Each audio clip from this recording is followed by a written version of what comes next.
Salut à toute la famille, c'est Mirai, j'espère que vous allez tous très bien. Aujourd'hui on est parti pour 6 animés où la fille tombe instantanément amoureuse du héros. Let's go!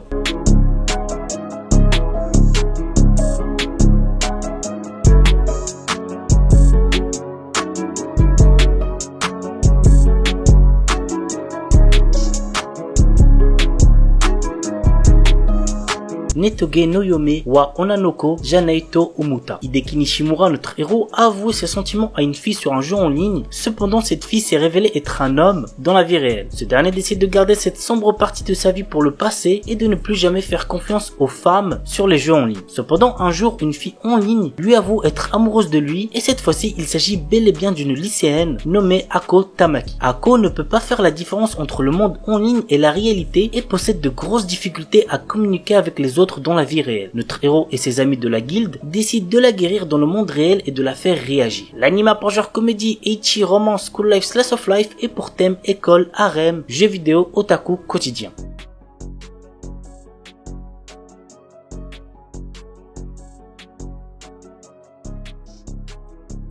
Kakuno Linazuke. Nagi, notre héros, est un élève sérieux passionné par ses études. Un jour, alors qu'il est en deuxième année, il s'avère qu'il a été échangé à la naissance avec une fille. Espérant garder leurs enfants biologiques et adoptifs, leurs parents décident qu'ils vont se fiancer pour pouvoir rester en famille. Mais le problème, c'est que Nagi est déjà amoureux d'une autre fille. L'anime a pour genre comédie, romance, school life, shonen, slice of life et pour thème harem, mariage, triangle amoureux.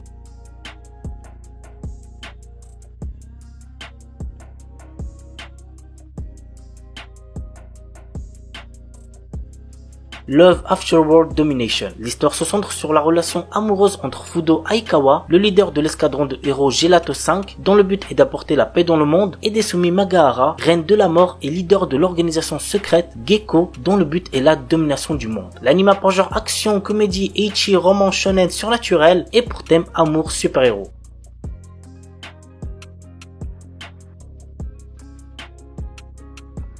Horimiya. L'histoire nous entraîne dans la relation sociale et sentimentale de deux adolescents très différents. D'un côté, Kyoko Ori, lycéenne populaire qui excelle dans toutes les matières, mais qui en dehors doit s'occuper de son petit frère. De l'autre, Izumi Miyamura, lycéen introverti qui change de comportement à l'extérieur avec ses piercings et son tatouage. Un jour, Miyamura trouve le petit frère de Ori blessé et l'aide à retourner chez lui. C'est ainsi que chacun découvre le secret de l'autre. L'anime a pour genre comédie, romance, school life, shonen, slice of life et pour thème amitié, amour, école, quotidien.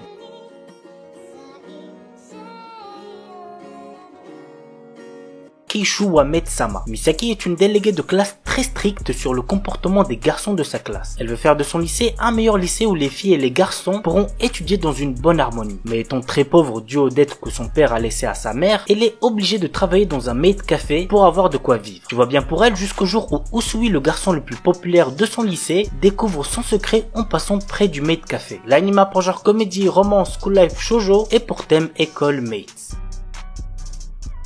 Engage Kiss. Shu, notre héros, est à la tête d'une petite entreprise, mais il est toujours fauché à cause de son côté dépensier. Kisara, qui fréquente les locaux de la société, est constamment inquiète pour son bien-être et s'immisce peu à peu dans sa vie, ce qui ne semble pas vraiment plaire à Ayano, l'ex-petite amie et collègue de Shu. L'anime a pour genre comédie, romance et pour thème travail.